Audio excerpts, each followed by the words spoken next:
Shields up, Iron Breakers. Rurikhan here coming at you with another video, and today I would like to tell you guys a little bit more about Elite Dangerous. So no doubt you guys have noticed that Elite Dangerous is a game that really caught my attention over the past couple of weeks, pretty much since it was released on the PlayStation 4.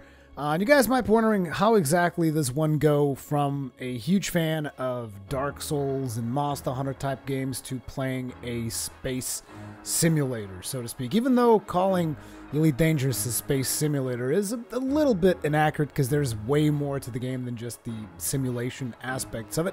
But sure, let's call it a space sim, so to speak. You guys might be confused. You guys might be like, we never thought this would be the kind of game that you would be into, Rurikhan, and to be completely honest, neither did I. Like, pretty much, and as a matter of fact, an interesting thing that I think I've mentioned in previous videos is that the first 3 hours where I was trying to play Elite Dangerous, I was hating the game. I was actually not liking it at all, and it was pissing me off because I couldn't figure out how to fly the ship, how to land the ship, all the different statuses in which the ship can exist between super cruise, hyperspace, regular space. All of these things were just like so confusing. There's a huge learning curve to Elite Dangerous. But the interesting thing was, once I got over the hump and I began to understand all of the different systems, I saw like a tremendous amount of potential for this game. And it's interesting to say this because, I mean, essentially this game has been out since 2014 on the PC, which back then it was a very daunting game for me to try and tackle. Like I was considering it, but I was like, dude, these people are doing all kinds of crazy things with this game, with their Hotas setups and their whatever that thing was called that you put on the cap. I kind of forgot. Track IR, yeah, that's it.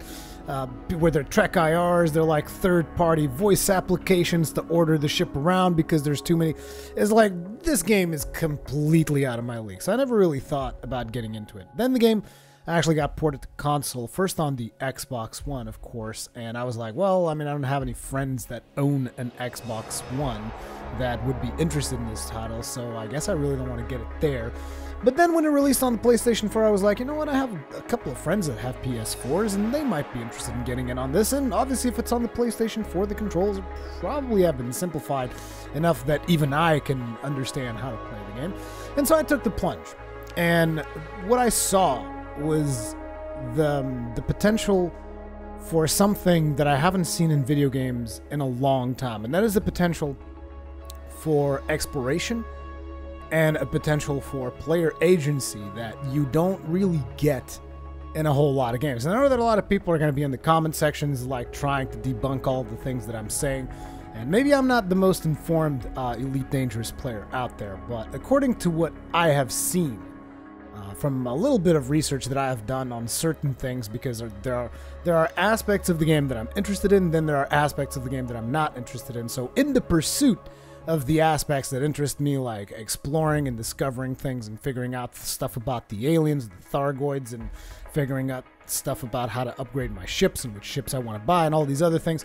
As I look into all this data, of course, you start seeing and reading about events that took place in the game and how these events were essentially either triggered by or majorly influenced by the player base.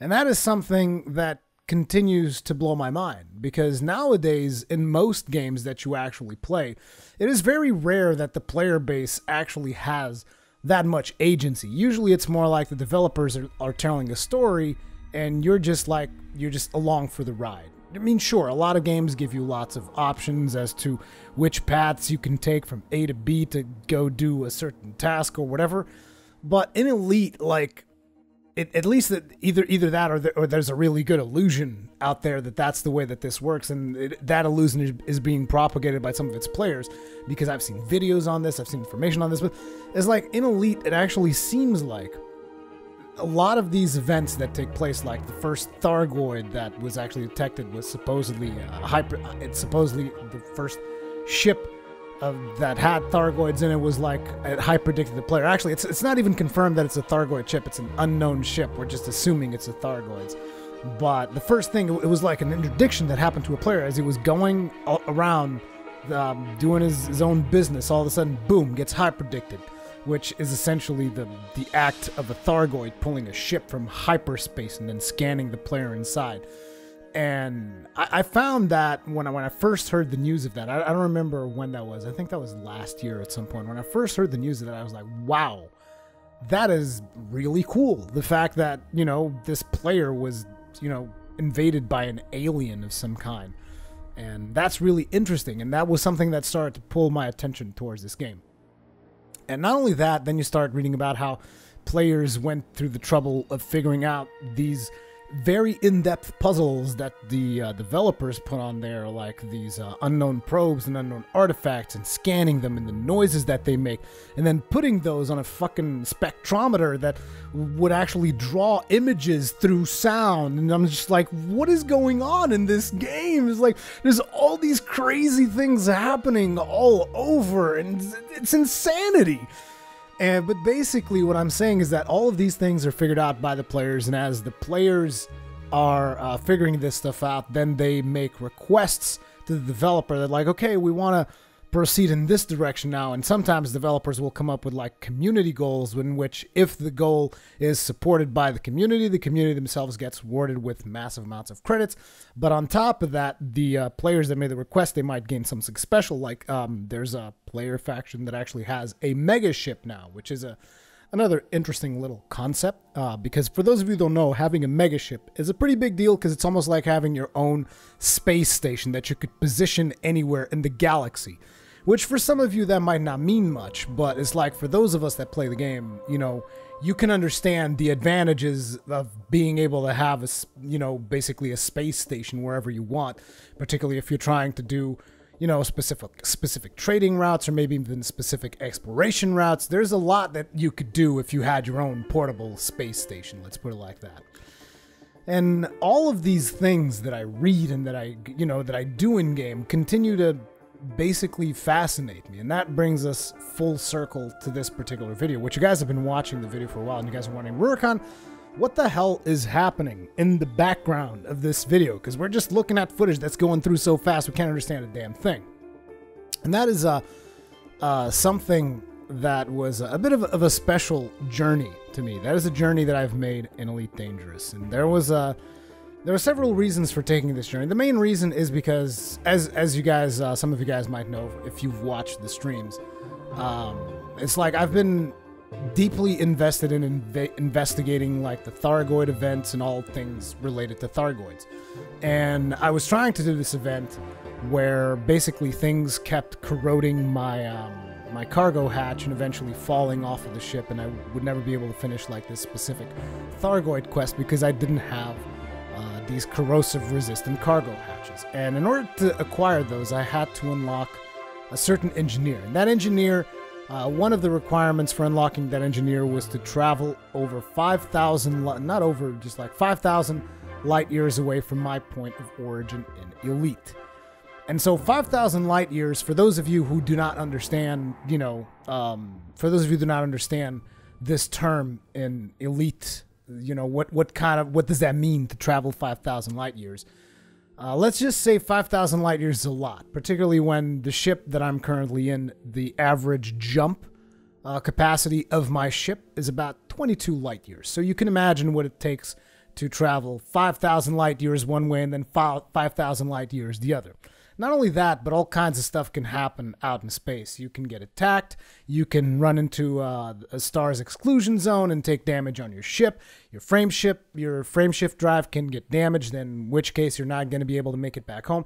There's a wide variety of things that can happen to you out there in space. And if you're going 5,000 light years in one specific direction, because that's what you would want to do if you want to get as far away as possible, you essentially will have to travel outside of something that is commonly referred to as the bubble. Now, the bubble is where all of the space stations are, all of civilization. So if you're traveling 5,000 light years away, you're pretty much on your own. There's no space stations along the way, so you're pretty much left to your own devices along the way. And now, what I ended up doing was not even 5,000 light years, because I figured if I'm going to go that far away from the bubble, I will want to basically pick up a quest that will have me go this far away from the bubble so that I can then at least complete a quest while I'm doing this. And so the quest I eventually ended up picking up was actually 7,000 light years away, which means, considering that due to the way stars were distributed in my particular course, I ended up doing a combined total of about 15,000 light years of journey. And that is what you guys are seeing in the background, because I live streamed, I'm not sure if it was all of it or just most of it. But basically, this whole video that you guys are watching took about 13 hours. So that's like a pretty long road trip in space, specifically if you consider it's just a video game, me sitting in front of a screen, plotting all these jumps and going to all these different spaces. Now, I took a couple of shortcuts. I used some websites that allowed me to plot my jumps through something that is called the Neutron Highway, which essentially there are these stars that you can like collect energy from and enable you to like triple your jump capacity for one jump in your ship. And so basically I would be plotting my jumps based on the location of these stars and how I could faster get to my destination.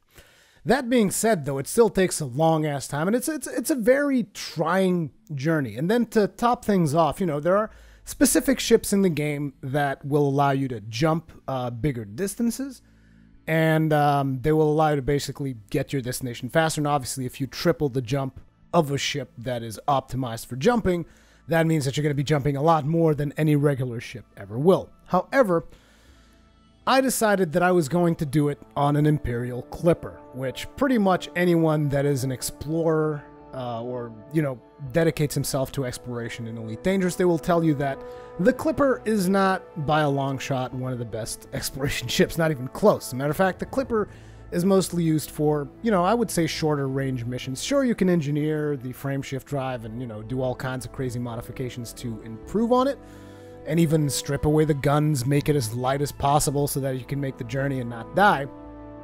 But ultimately, I wanted to go on the Clipper, and there's a very specific reason for that. It's like, to me, I almost feel like, let's say if I was on Solo, which I'm a big fan of on Solo in Star Wars, my favorite character in Star Wars, for those of you that didn't know. If I was Han Solo, right, would I not make this perilous journey on the Millennium Falcon? Because it's the ship that I know, it's my ship, right? So I worked hard to get the Imperial Clipper, and I always thought, you know, if I'm going to do something like this, I want to do it on the Clipper, because, you know, it makes the most sense. And pretty much, the Clipper, I think, is always going to be my main ship. I might have other side ships that I'll eventually buy and whatnot, but the Clipper, that's my ship, the Imperial Clipper.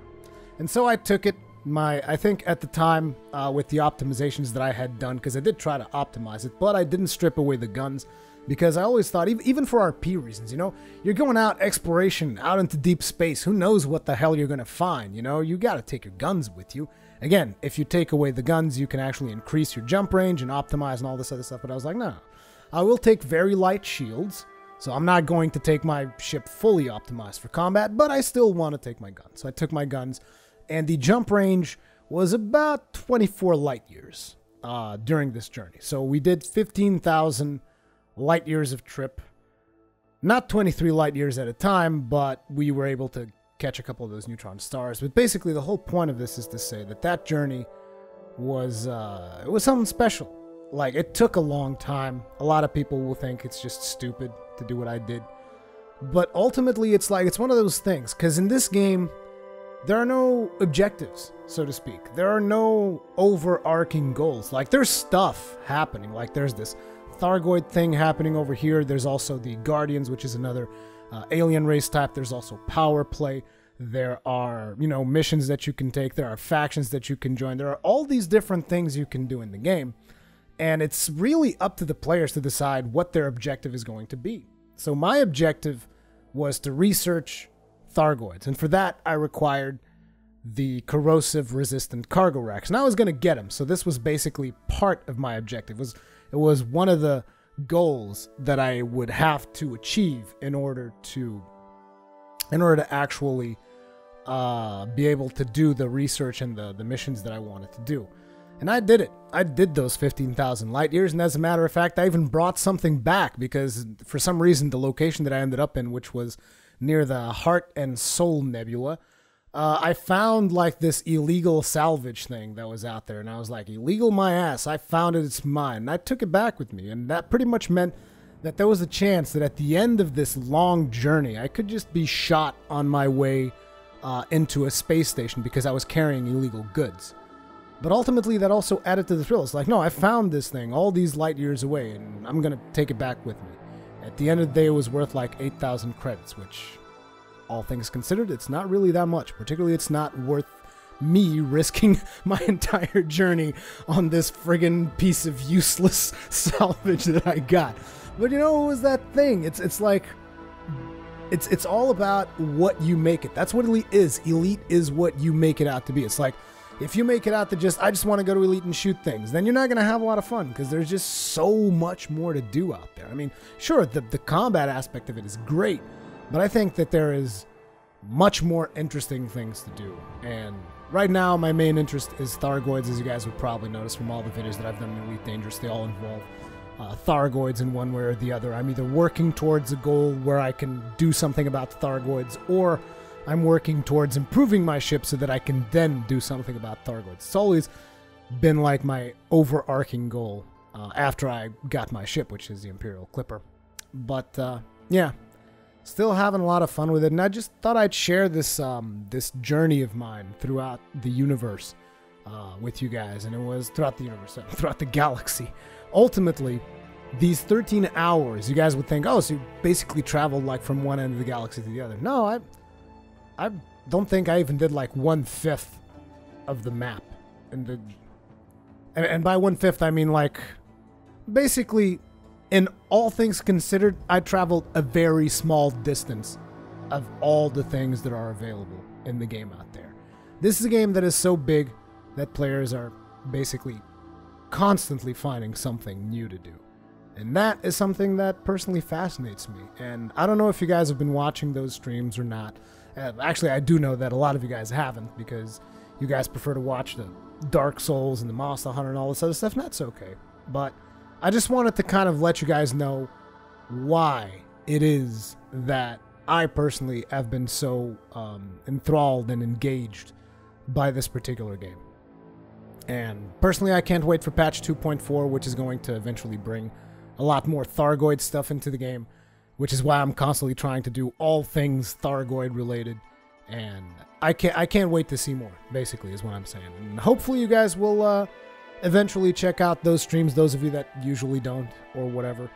But yeah, leave me all your comments, feedback, all that stuff. Let me know how crazy I am for doing a 15,000 light year trip on a goddamn Imperial Clipper. Let me know all that stuff in the comment section below. If you enjoyed this video, make sure to hit that like button. Helps out a lot.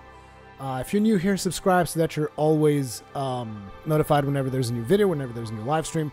Most likely by the time this video comes out, I'm going to be still on vacation, so I'll see you guys when I get back. Thank you all very much for watching. Peace out.